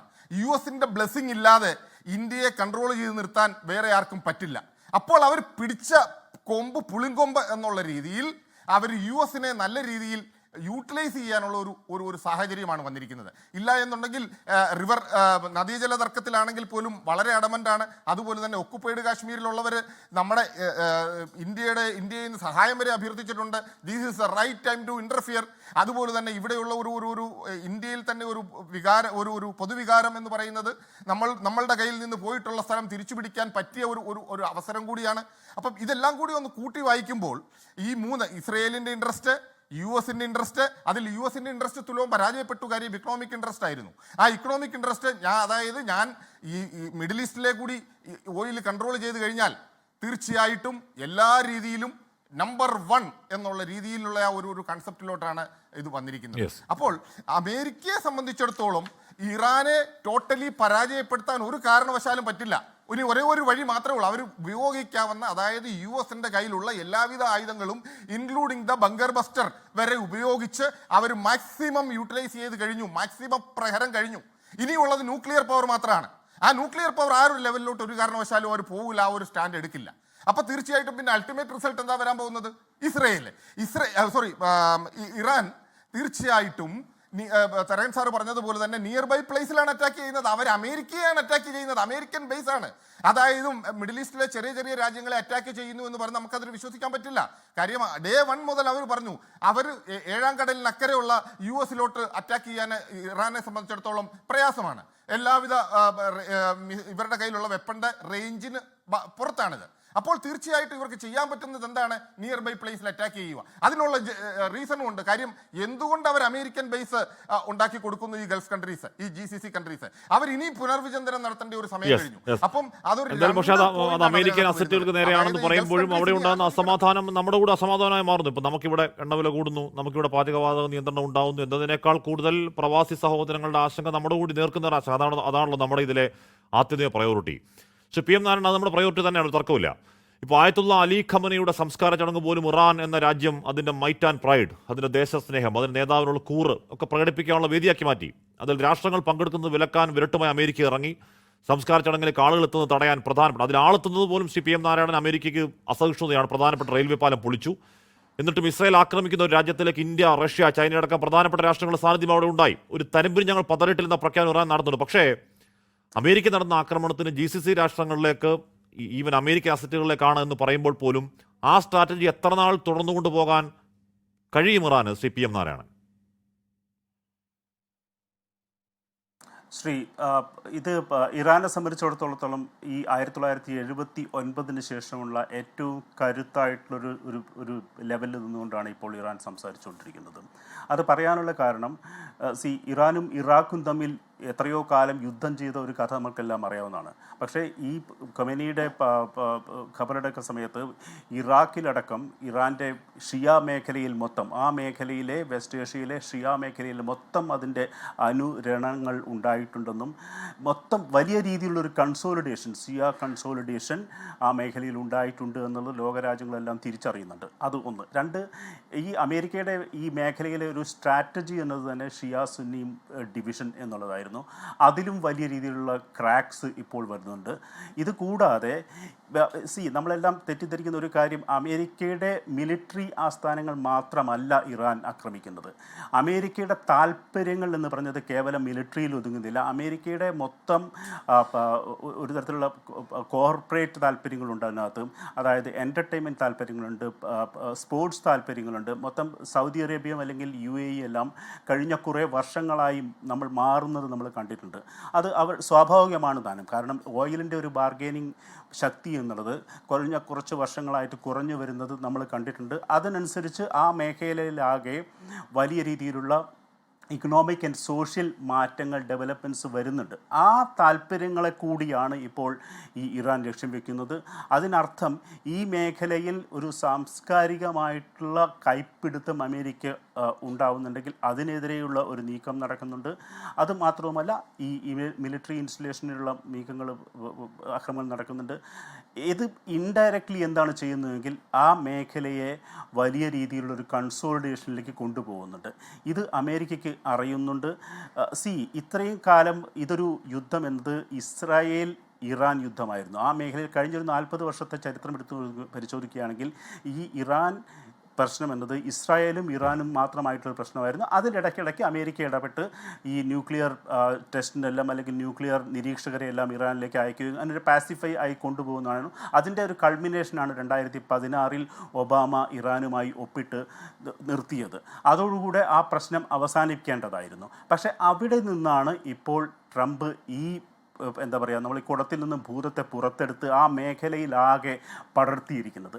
ഇതിനെ ഇപ്പോൾ ഈ കുടത്തിലേക്ക് തിരിച്ചെങ്ങനെ അടയ്ക്കും എന്നുള്ളതിനെക്കുറിച്ച് യാതൊരു ഐഡിയയും ട്രംപിനില്ല. അതുകൊണ്ടാണ് അദ്ദേഹം നിരന്തരം ഗോൾ പോസ്റ്റ് മാറ്റിക്കൊണ്ടിരിക്കുന്നത്. ഇറാനെ സംബന്ധിച്ചിടത്തോളം അതിൻ്റെ ചരിത്രത്തിലെ ഏറ്റവും ശക്തമായിട്ടുള്ള ഒരു പെഡസ്ട്രിയിൽ നിന്നുകൊണ്ടാണ് ഇപ്പോൾ ഇറാൻ അവരുടെ ബാർഗെയിൻ നടത്തിക്കൊണ്ടിരിക്കുന്നത്. കാരണം ഹോർമോസ് എന്നതാണ് ഈ ലോകത്തിൻ്റെ ജീവനാഡി, അതായത് രക്തധമനി എന്നുള്ളത്, ലോകത്തിൻ്റെ ഊർജത്തിൻ്റെ രക്തധമനി ഹോർമോസ് ആണ് എന്നുള്ളത് കൃത്യമായ ധാരണ ഇറാനുണ്ട്. അതിലുള്ള ബ്ലോക്കേഡ്സ് മൊത്തം പാരലൈസ് ചെയ്യും, ലോകത്തിൻ്റെ സമ്പദ് വ്യവസ്ഥയെ സ്ട്രോക്കിലേക്ക് നയിക്കും. ഒരു രക്തധമനി അടഞ്ഞു പോയി കഴിഞ്ഞാൽ സ്ട്രോക്കാണ് അതിൻ്റെ ഒരു ഫലം എന്നുള്ളത് നമുക്കെല്ലാം അറിയാവുന്നതാണ്. ഇത് ഇറാന് കൃത്യമായിട്ട് അറിയാം. അതിൻ്റെ വർക്കാണ് ഇപ്പോൾ നടന്നുകൊണ്ടിരിക്കുന്നത്. പക്ഷേ ഇവിടെ നമ്മൾ ശ്രദ്ധിക്കേണ്ട 1-2 കാര്യങ്ങൾ എന്താണെന്ന് വെച്ചാൽ GCC രാജ്യങ്ങളുടെ സംനയനം എന്നുള്ളത് വളരെ ശക്തിയോടെ ശ്രദ്ധിക്കേണ്ടത്. കാരണം ഇറാൻ GCC രാജ്യങ്ങളിലെ ഓയിലിൻ്റെ ഒരു ബാർഗെയിനിങ് പവർ ഞാൻ നേരത്തെ സൂചിപ്പിച്ച പോലെ കുറയുന്നുണ്ട് എന്നുള്ളത് കൊണ്ടും അവർ വലിയ രീതിയിൽ മാറുന്നുണ്ട് എന്നുള്ളത് നമ്മൾ എല്ലാവർക്കും അറിയാവുന്നതാണ്. ഈ മാറ്റത്തെ എങ്ങനെ ഇറാൻ കാണുന്നു എന്നുള്ളത് പ്രസക്തമാണ്. ഇതിൻ്റെ മേലെയാണ് ഇപ്പോൾ അറ്റാക്ക് നടക്കുന്നത്. അപ്പോൾ അതുകൊണ്ട് ഇവർ ഏതെങ്കിലും ഒരു സമയത്ത് ഒരു പോയിന്റിൽ വെച്ച് ഇതിനെതിരെ ശക്തമായി പ്രതികരിക്കാൻ തുടങ്ങുകയാണെങ്കിൽ തീർച്ചയായും ഇത് വലിയ രീതിയിലുള്ള സംഘർഷങ്ങൾക്ക് വഴിവെക്കുമെന്നുള്ളതിന് യാതൊരു സംശയവുമില്ല. അതുമാത്രവുമല്ല, ഞാൻ നേരത്തെ സൂചിപ്പിച്ച ഒരു ഘടകം യൂറോപ്പിൻ്റെ ഒരു തരത്തിലുള്ള ഒരു കൈയൊഴിഞ്ഞ സ്വഭാവം, അതായത് അമേരിക്ക യൂറോപ്പ് ലോകത്തൊരാളും അമേരിക്കയെ സപ്പോർട്ട് ചെയ്യുന്നുള്ളത് നമ്മൾ ശ്രദ്ധിക്കേണ്ടതുണ്ട്. എന്തുകൊണ്ടാണ് പാകിസ്ഥാനെ മീഡിയേറ്ററായിട്ട് അമേരിക്ക തിരഞ്ഞെടുത്തത്? അറിയാം, എല്ലാവർക്കും അറിയാം. പാകിസ്ഥാൻ അല്ലാതെ ലോകത്തൊരു രാജ്യവും അമേരിക്ക പറയുന്നതിനനുസരിച്ച് തുള്ളാൻ തയ്യാറല്ല. കാരണം ഇപ്പം ഈ മെമ്മോറാണ്ടം ഓഫ് അണ്ടർസ്റ്റാൻഡിങ്ങിൻ്റെ കാര്യം തന്നെ നോക്കുക. ട്രംപിന് ഒരു ദിവസം തോന്നുന്നത് ഒരു ദിവസം ചെയ്യുന്നു, മറ്റൊരു ദിവസം ചെയ്യുന്നു. അത്തരത്തിൽ തീർത്തും വൾണറബിളായിട്ടുള്ള അല്ലെങ്കിൽ തീർത്തും അൺപ്രഡിക്റ്റബിൾ ആയിട്ടുള്ള ഒരു നേതാവിന് വേണ്ടി മീഡിയേഷൻ ചെയ്യാൻ വേണ്ടി ലോകത്ത് ആകെ അവശേഷിക്കുന്ന ഒരു രാജ്യം പാകിസ്ഥാനാണ്. അതുകൊണ്ടാണ് അത്തരത്തിലുള്ളൊരു അവർക്ക് കുറച്ച് മിലിറ്ററീസിന് പൈസ കൊടുത്തു കഴിഞ്ഞാൽ ചെയ്യാവുന്ന കാര്യമാണെന്ന് എല്ലാവർക്കും അറിയാവുന്നതാണ്. അതുകൊണ്ടാണ് എത്തരത്തിലുള്ളൊരു രാജ്യത്തെ അമേരിക്ക തിരഞ്ഞെടുക്കുന്നത്. ഞാനിവിടെ പറയാൻ ശ്രമിക്കുന്നത് ഈ GCC മേഖലയിലെ ജിയോ പൊളിറ്റിക്സ് എന്നത് വലിയ രീതിയിൽ മാറിക്കൊണ്ടിരിക്കുന്ന ഒരു കാലത്താണ് നമ്മൾ ജീവിച്ചുകൊണ്ടിരിക്കുന്നത്. എന്തായാലും ഞങ്ങൾ ഞങ്ങൾ സുരക്ഷ തരും, ഞങ്ങൾ നിങ്ങൾക്ക് എണ്ണ തരാം എന്നുള്ളതായിരുന്നു ആ പ്ലാൻ. അമേരിക്കയുടെ പക്കൽ ഇപ്പോൾ ആവശ്യത്തിന് എണ്ണ ഉണ്ടാകുന്നുണ്ട്. അതേസമയം തന്നെ ഈ പറയുന്ന ഗൾഫ് രാജ്യങ്ങൾക്ക് സുരക്ഷ നൽകുന്നതിൽ അമേരിക്ക പൂർണ്ണമായി പരാജയപ്പെടുന്ന പശ്ചാത്തലത്തിൽ മാറ്റങ്ങളെ പറ്റി സാർ പറയുന്നത്. സിമോൻ വർഗീസ് PM നാരായണൻ പറഞ്ഞു തുടങ്ങിയ പാകിസ്ഥാനാണ്. ഞാനിപ്പോൾ നമ്മൾ ഒരു വ്യക്തിയെ അധിക്ഷേപിക്കരുതെന്ന് ആഗ്രഹിക്കുന്ന ആളാണ് ഞാൻ. പക്ഷേ ഈ അസീം മുനീർ എന്ന് പറയുന്ന ആളൊരു നെറികെട്ട ആളാണ് എന്ന് പറയേണ്ടി വരും. അത് പഹൽഗാമിലെ നമ്മുടെ കൂടപ്പുറപ്പുകളുടെ ചോരക്കാരണക്കാരൻ എന്ന അർത്ഥത്തിൽ മാത്രമല്ല. അമേരിക്ക പറയുന്ന എന്ത് വൃത്തികേട് ചെയ്യും അയാൾക്ക് ഈ പറഞ്ഞ കുറച്ച് പൈസ കിട്ടിക്കഴിഞ്ഞാലോ അല്ലെങ്കിൽ എന്ത് ദാസ്യപ്പണിയും അയാൾ ചെയ്യും. അതിൽ പാകിസ്ഥാൻ ഇടപെട്ടു. ഒരു ഘട്ടത്തിൽ യഥാർത്ഥത്തിൽ പാകിസ്ഥാൻ ഇടപെടുന്നത് പോലും ട്രംപിന് വേണ്ടിയുള്ള ആ ഡീൽ ഒപ്പിക്കുകയായിരുന്നു. ആ ഡീല് പൊളിയുന്നു. പാകിസ്ഥാൻ ഒന്നും ചെയ്യാനില്ല. യഥാർത്ഥത്തിൽ ചെയ്യേണ്ടവരാരാണ്? യഥാർത്ഥത്തിൽ ഉത്തരവാദിത്തോടെ ചെയ്യാൻ കഴിയുന്ന ഒരു രാഷ്ട്രം നമ്മളാണ്. നമ്മൾ ഇടപെടേണ്ട എല്ലാവിധ സാഹചര്യമുണ്ട്. നമ്മളിത് ബാധിക്കുന്നുണ്ട്. എന്നിട്ട് നമ്മൾ അവിടെ ഇടപെട്ടില്ല എന്നുള്ളത് മേജർ ഡ്രോബാക്കായി ഇപ്പോഴും നിൽക്കുകയാണ്. സിമോൻ വർഗീസ്. ശ്രീ ഹാഷ്മി, ഇത് 2 രീതിയിൽ ഇതിനെ കാണാം. ഒന്ന്, ഇന്ത്യ ഒരു നല്ല അവസരം തുലച്ചു കളഞ്ഞു എന്ന് ചിന്തിക്കുന്നവരുണ്ട്. കാരണം ഇറാനുമായും ഇസ്രയേലുമായും അമേരിക്കയുമായും ഗൾഫ് രാജ്യങ്ങളുമായും ഒരുപോലെ സംവദിക്കാൻ കഴിയുന്ന, ഇടപെടാൻ കഴിയുന്ന, സ്മൂത്തായി ഇടപെടാൻ കഴിയുന്ന ഒന്നാം തരം ഒരു ഇന്റർലോക്യൂട്ടർ ഭാരതമായിരുന്നു. ഇത് എന്തുകൊണ്ട് ഉപയോഗിച്ചില്ല? ഒരു നയതന്ത്ര സാധ്യത തങ്ങളുടെ മുന്നിൽ പ്രസന്റഡ് ആകുമ്പോൾ എന്തുകൊണ്ട് ഇന്ത്യ ഇത് ഉപയോഗിച്ചില്ല എന്നതാണ് ഒരു ഡയമെൻഷൻ. 2, ആ അവസരം, ഒന്നാം തരം അവസരം പാകിസ്ഥാൻ ചാടി വീണ് നേടിയെടുത്തു എന്ന് കരുതുന്നവരുണ്ട്. പക്ഷെ രണ്ടാമത്തെ ഒരു ചിന്ത നമ്മൾ ഒന്നുകൂടി ആലോചിക്കേണ്ടതുണ്ട്. അതാണല്ലോ രാഷ്മി എന്നോട് ചോദിച്ചത്.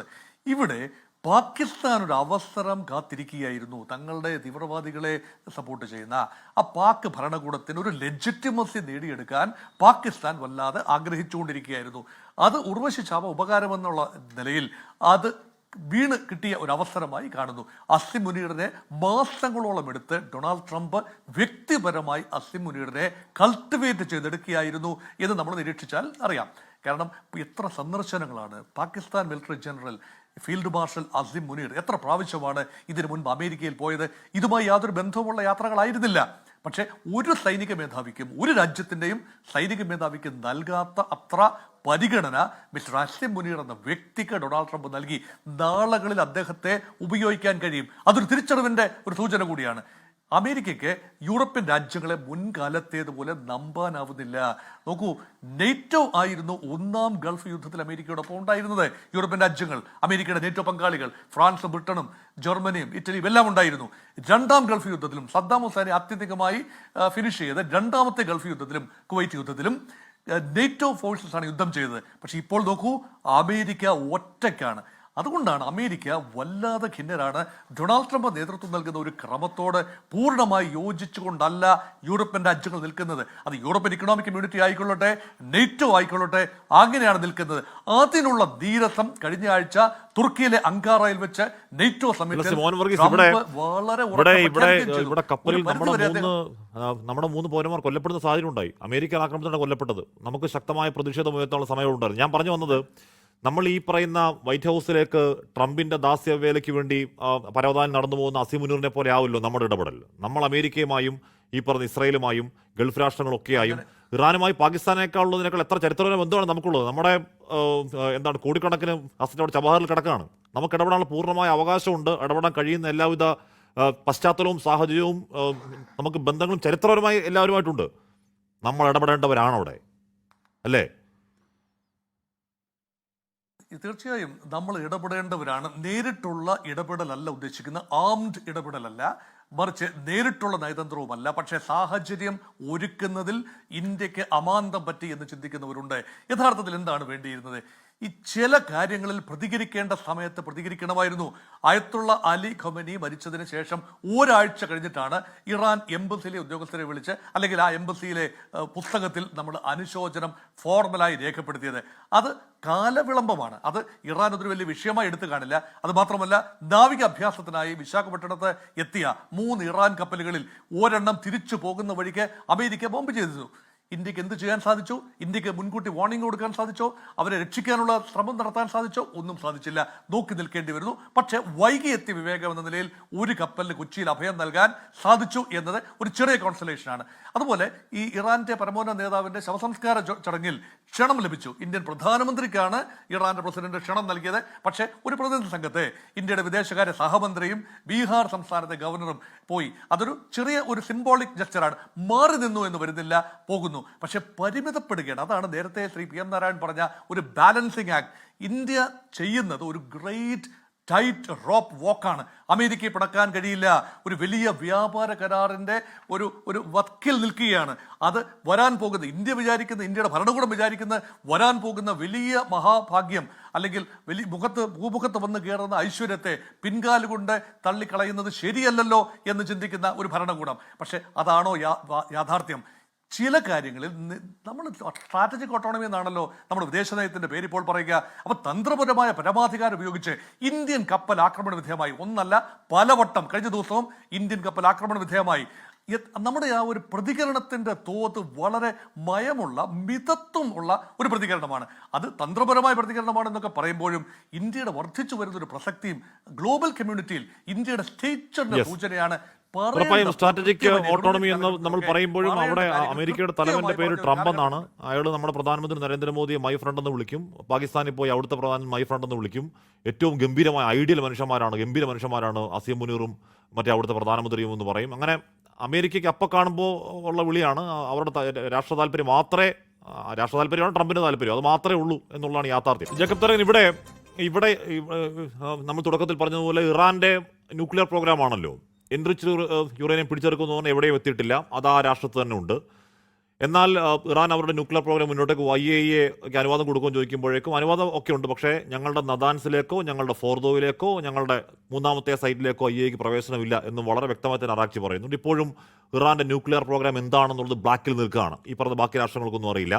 അമേരിക്കയെ പോയി അനുവദിക്കും ചോദിച്ചു കഴിഞ്ഞാൽ ഞങ്ങളെ ഇസ്രായേലിലേക്ക് വിട്ട് ഇസ്രായേലിൽ പോയി അവിടെ പരിശോധിക്കാൻ സമ്മതിച്ചാൽ അമേരിക്കയ്ക്ക് ഇങ്ങോട്ട് സ്വാഗതം എന്ന് ടിറ്റ് ഫോർ ടാറ്റ ആരാക്ചി പറയുന്നുണ്ട്. അവർ എൻറിച്ച്ഡ് യുറേനിയം പദ്ധതിയുമായി തന്നെ മുന്നോട്ടേക്ക് പോകുന്നുണ്ട്. യഥാർത്ഥത്തിൽ ഈ സമയം ഇറാൻ അതിൻ്റെ ന്യൂക്ലിയർ പ്രോഗ്രാമിൽ നിന്നും ചർച്ച വഴിമാറ്റി ഹോർമൂസിൽ കൊണ്ട് കെട്ടുകയാണ് അമേരിക്കയെ. അങ്ങനെ ഒന്നുകൂടി സംഭവിക്കുന്നുണ്ട് ഇതിനിടയിൽ. നേരത്തെ പറഞ്ഞതുപോലെ ഇപ്പം നമ്മൾ ബാർഗൈനിങ് പൊസിഷൻ നോക്കിക്കഴിഞ്ഞാൽ സ്ട്രോങ്ങർ ബാർഗൈൻ, അതായത് വിലപേശലിൽ മുൻതൂക്കം ഇപ്പം ഇറാനാണ്. ഇപ്പം അവരുടെ ന്യൂക്ലിയർ പ്രോഗ്രാം ഷാഡോ പുറകിലോട്ട് പോവുകയും കൊമേഴ്ഷ്യൽ കോൺഫ്ലിക്റ്റ് മുമ്പിലോട്ട് വരികയും ചെയ്തു. ഇറാൻ വളരെ ക്ലിയറായിട്ട് പറഞ്ഞിട്ടുണ്ട്, ഞങ്ങളുടെ ന്യൂക്ലിയർ പ്രോഗ്രാം പീസ്ഫുള്ളാണ്, അത് പവറിന് വേണ്ടിയാണ്, പക്ഷേ we will not stop enriching. അതായത് ഇപ്പം ഈ MOU സമ്മതിച്ചാണല്ലോ. പക്ഷേ ഇറാന്റെ ന്യൂക്ലിയർ പ്രോഗ്രാമും ഇസ്രായേലിന്റെ ന്യൂക്ലിയർ പ്രോഗ്രാമും തമ്മിൽ ആരും ലിങ്ക് ചെയ്യാനോ അല്ലെങ്കിൽ അതിനെ കപ്പിൾ ചെയ്യാനോ മുതിരുന്നില്ല. എന്തുകൊണ്ട് ഇറാൻ മാത്രം റോഗ് നേഷനായിട്ട് പറയുന്നു? എന്തുകൊണ്ട് ഇസ്രായേലിനെ പറ്റി പറയുന്നില്ല ആരും? ഇത് വലിയൊരു ചോദ്യമാണ് നമുക്ക് എല്ലാം മുമ്പിൽ. ഇറാൻ ഒരു കാരണവശാലും അവരുടെ ന്യൂക്ലിയർ റൈറ്റ് കളയത്തില്ല എന്ന് നമുക്ക് ശക്തമായിട്ട് തന്നെ ഇപ്പോഴും പറയാം. ഓക്കെ, ശ്രീ മോഹൻപിള്ള, ഇവിടെ MOUവിന് മുമ്പ് അമേരിക്കയുടെ 228 പ്രധാനപ്പെട്ട സ്ട്രക്ചറുകൾ, 15 പ്രധാനപ്പെട്ട മിലിറ്ററി സൈറ്റുകൾ, ബഹ്റൈൻ ബേസിലുള്ള നേവൽ സപ്പോർട്ട് ആക്ടിവിറ്റി, ഖത്തറിലെ അൽ ഉദൈദ് എയർബേസ്, എയർക്രാഫ്റ്റ് ഹാങ്ങറുകൾ, ഫ്യുവൽ ഡിപ്പോകൾ, ഈ പറഞ്ഞ സാറ്റ്കോം ഫെസിലിറ്റി, താഡ് പേട്രിയോട്ട് എയർ ഡിഫൻസ് സംവിധാനങ്ങളുടെ നാശം, നൂറുകണക്കിന് $1 മില്യൺ എക്യുപ്മെന്റ് ലോസ് തന്നെ അവിടെ ഉണ്ട്. അത് അമേരിക്ക നികത്തണം. അമേരിക്കയ്ക്ക് അതൊരു വലിയ കാര്യമാവില്ല. പക്ഷേ വീണ്ടും ഇത്തരത്തിൽ സമാനമായി ഇപ്പോൾ ഈ പറയുന്ന 1-2 ദിവസം കൊണ്ട് തന്നെ വീണ്ടും നാശങ്ങൾ ഉണ്ടാകുന്നുണ്ട് ഈ മേഖലകളിലൊക്കെ. ഇനിയും അത്തരത്തിലുള്ളൊരു വലിയ $1 മില്യൺ കണക്കിന് എക്യുപ്മെന്റ് ലോസിലേക്ക് കൂടെ അമേരിക്ക പോവോ എന്നൊരു ആലോചനയുണ്ട്.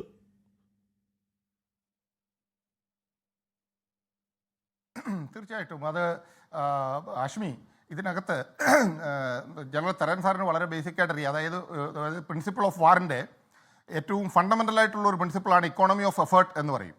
അതായത് വളരെ കുറച്ച് ഇക്കോണമി വെച്ചിട്ട് മാക്സിമം റിസൾട്ട് കിട്ടുക എന്നാണ് അതിൻ്റെ ഒരു കൺസെപ്റ്റ് എന്ന് പറയുന്നത്. ആ ഒരു പ്രിൻസിപ്പിൾ ഓഫ് എഫേർട്ട് എന്ന് പറയുന്ന മിലിറ്ററി വാർ ടെക്നോളജി ഐഡിയലായിട്ട് യൂട്ടിലൈസ് ചെയ്യുന്നത് ഇറാനാണ്. കാരണം അവരെ സംബന്ധിച്ചിടത്തോളം അവരുടെ കയ്യിലുള്ളത് എന്താണ്? മിസൈലുകളാണ്, അതുപോലെ തന്നെ ഡ്രോൺ. അതുകൊണ്ടാണ് അൾട്ടിമേറ്റ് വിക്ടറി. അവരെ സംബന്ധിച്ചിടത്തോളം ആ ഏരിയയിൽ സർവൈവ് ചെയ്യുവാനും അതുപോലെ terrain advantage plus tactical advantage, ഇത് രണ്ടുമുള്ളത് ഇറാനാണ്. കാര്യം ടെറൈൻ സംബന്ധിച്ചിടത്തോളം അവർക്ക് ഏറ്റവും കൂടുതൽ ഹൈഡൗട്ടുകൾ നാച്ചുറൽ ഹൈഡൗട്ടുകളാണ് കാശ്മീർ. അതായത് ബങ്കറുകളൊന്നും ആർട്ടിഫിഷ്യലായിട്ട് ക്രിയേറ്റ് ചെയ്ത് ഒളിച്ചിരിക്കേണ്ട ആവശ്യമില്ല. അതുപോലെയുള്ള ക്ലിഫുകൾ, അതായത് ഹോർമോസ് എന്ന് പറയുന്നത് തന്നെ, ഹോർമോസിൻ്റെ ഒരു സൈഡ് എന്ന് പറയുന്നത് റിഡ്ജസും ക്ലിഫുകളും ഒക്കെയാണ്. അപ്പം അവിടെ ഒരു കാരണവശാലും ഈ എയർ ബൊംബാർഡ്മെൻ്റ് എന്നൊക്കെ പറയുന്നത് ഒരു ഹിമാലയൻ ടാസ്ക്കാണ്. അപ്പം തീർച്ചയായിട്ടും ഈ വെസ്റ്റേൺ മീഡിയ കൂടുതൽ പ്രൊജക്റ്റ് ചെയ്യുന്നുണ്ടെങ്കിൽ പോലും the reality is nothing but US ഇടയ്ക്കിടയ്ക്ക് ഒരു ഗ്യാപ്പ് കൊടുക്കുന്ന എന്താണെന്നറിയാമോ? ഫില്ല് ചെയ്യാനാണ്. അവർ എന്തുകൊണ്ടാണ് ഇടയ്ക്ക് ഏബ്രഹാം ലിങ്കണൊക്കെ തിരിച്ചു പോയത്, ജെറാൾഡൊക്കെ തിരിച്ചു പോയത് അവർക്ക് നാശനഷ്ടം സംഭവിച്ചത് കൊണ്ടാണ്. അത് പക്ഷേ അത് അവർ ഒരിക്കലും വെളിയിൽ പറയില്ല. ഇറാന് നാശനഷ്ടം സംഭവിച്ചു, അവർ അഡ്മിറ്റ് ചെയ്യുന്നുണ്ട്, അല്ലെങ്കിൽ പബ്ലിക്കിൽ പറയുന്നുണ്ട്. നേരെ മറിച്ച് വെസ്റ്റേൺ മീഡിയയുടെ ഒരു കളിയാണ്. തീർച്ചയായിട്ടും US ഹൈഡ് ചെയ്യുവാണ് ഇതെല്ലാം. പക്ഷേ അവരെ സംബന്ധിച്ചിടത്തോളം അവർക്കുണ്ടായിട്ടുള്ള നാശനഷ്ടത്തിന്റെ കണക്കെടുത്താൽ ഒരു പക്ഷേ പ്രസിഡന്റിനെ ഇംപീച്ച് ചെയ്യേണ്ട സിറ്റുവേഷൻ വരെ US ഉണ്ടാകും. അതിനകത്ത് സംശയമില്ല. അപ്പം ആ ഒരു കൺസെപ്റ്റ് വെക്കുമ്പോഴേക്കും, അതുകൊണ്ടാണ് ഡേ 1 മുതൽ ഞാൻ പറയുന്നത്, ഇറാനെ സംബന്ധിച്ചിടത്തോളം അവർക്കുള്ള ഒരു അഡ്വാൻറ്റേജ് വരുന്നത് ഈ ഒരു കാര്യത്തിലാണ്. അവരുടെ മിസൈൽ ഫീൽഡ് എന്ന് നമ്മൾ പറയാം, എല്ലാം ഇപ്പോഴും ആക്റ്റീവാണ്. രണ്ടാമത് റഷ്യയുടെ സ്ട്രോങ് സപ്പോർട്ടുണ്ട്. അവരുടെ air cover system Russia support ചെയ്യുന്നുണ്ട്. അപ്പം ഇതെല്ലാം കൂടി വെക്കുമ്പോഴേക്ക് അമേരിക്കയ്ക്ക് വളരെ വ്യക്തമായിട്ട് ഒരു ഡയറക്റ്റ് അറ്റാക്ക് ആവില്ല. ഇതിനി മുന്നോട്ട് പോകുന്നതെന്ന് പറഞ്ഞു കഴിഞ്ഞാൽ ഒരു LIC ലോ ഇന്റൻസിറ്റി കോൺഫ്ലിക്റ്റ് ഇടയ്ക്കിടയ്ക്ക് ബൊമ്പാർഡ് ചെയ്തുകൊണ്ടിരിക്കുക. അതുപോലെ തന്നെ അതനുസരിച്ചിട്ട് ഇറാൻ മറുപടി പറയുക. ഇത് കുറച്ചു കാലം ഇങ്ങനെ ഈ രീതിയിൽ മുന്നോട്ട് പോവുകയാണ് എന്നുണ്ടെങ്കിൽ തീർച്ചയായിട്ടും നമ്മളെപ്പോലുള്ള മൂന്നാംകിട രാജ്യങ്ങളാണ് ഇതിനകത്ത് സഫർ ചെയ്യാൻ പോകുന്നത്. ആ ഒരു രീതി വെച്ച് കുറച്ചുകൂടി മുന്നോട്ട് കൊണ്ടുപോകാം. എത്രത്തോളം മുന്നോട്ട് കൊണ്ടുപോകാമോ, ഇടയ്ക്ക് വേണമെന്നുണ്ടെങ്കിൽ ട്രംപ് മഹാരാജാവിൻ്റെ നമുക്കറിയാവുന്നതാണ്, അങ്ങേര് ഇത് എന്ത് ചെയ്യും, ഒരു സീസ് ഫയർ വേണമെങ്കിൽ ഇടയ്ക്ക് ഡിക്ലെയർ ചെയ്യാം, പിന്നെ കുറച്ച് ദിവസം ഒന്നും റിലയബിൾ അല്ല. US സംബന്ധിച്ചിടത്തോളം നാളെ all of a sudden Hashmi you will hear something tomorrow saying that okay we are giving 5 days time to Iran, okay come to the negotiation table. അവർ വരത്തില്ല എന്നുള്ളത് ട്രംപിനും അറിയാം, പക്ഷേ ട്രംപിന്റെ പറച്ചിൽ വേറൊന്നാണ്. അതുകൊണ്ട് ഒരു അൺറിലയബിൾ ആയിട്ടുള്ള ട്രംപിനെ സംബന്ധിച്ചിടത്തോളം ഈ യുദ്ധം ഏത് വഴിക്ക് പോകുമെന്ന് ആർക്കും പറയാൻ പറ്റില്ല. ഇതൊരു കോൺഫ്ലിക്റ്റ് കണ്ടിന്യൂസ് ആണ്. പക്ഷേ ഇത് എസ്കലേറ്റ് ചെയ്തു പോവുകയാണെങ്കിൽ അതൊരിക്കലും നടക്കാൻ സാധ്യത കുറവാണ്. ഒരു 15-20% ഉള്ളൂ. അങ്ങനെ വരുമ്പോൾ തീർച്ചയായിട്ടും ഞാൻ ഒരു കാര്യം പറയുന്നു, ചൈനയെ സംബന്ധിച്ചിടത്തോളം ചൈനയ്ക്ക് ഒരു എഗ്രിമെന്റ് ഉണ്ട് ആരുമായിട്ട്, ഇറാനുമായിട്ട്. എന്ത് ട്രേഡ് എഗ്രിമെന്റ് ആണ്. അവരുടെ ഓയിൽ കൊണ്ടുവരാൻ ചൈനയ്ക്ക് വളരെ നല്ല ഒരു ബാർഗൈനിങ് പവർ ഉണ്ട്. ഞാനിപ്പോൾ ഒരു ചോദ്യം ചോദിക്കും, ഇതിനു മുമ്പ് ഞാൻ പറഞ്ഞിട്ടുള്ളതാണ്. ചൈനയുടെ ഓയിൽ ഹോർമസിലൂടെ കൊണ്ടുവരാൻ, ഇറാനിൽ നിന്ന് കൊണ്ടുവരാൻ ചൈനയുടെ പടക്കപ്പലിനെ സപ്പോർട്ടിന് വിട്ടാൽ വാട്ട് വിൽ ബി ഹാപ്പനിങ്, എന്താണ് സംഭവിക്കാൻ പോകുന്നത്, ഔട്ട്കം എന്തായിരിക്കും? അപ്പോൾ നമുക്കറിയാൻ പറ്റും റിയാലിറ്റി ഓഫ് ദി വാർ, ട്രംപിന്റെ ഒറിജിനൽ കളർ. അപ്പൊ ഇതൊക്കെയാണ്, അതായത് ഇത് ഒരു ഫാർ റീച്ചിങ് എഫക്റ്റ് ഉണ്ടാവും. ആ ഒരു രീതിയിലോട്ട് ഇത് പോവില്ല.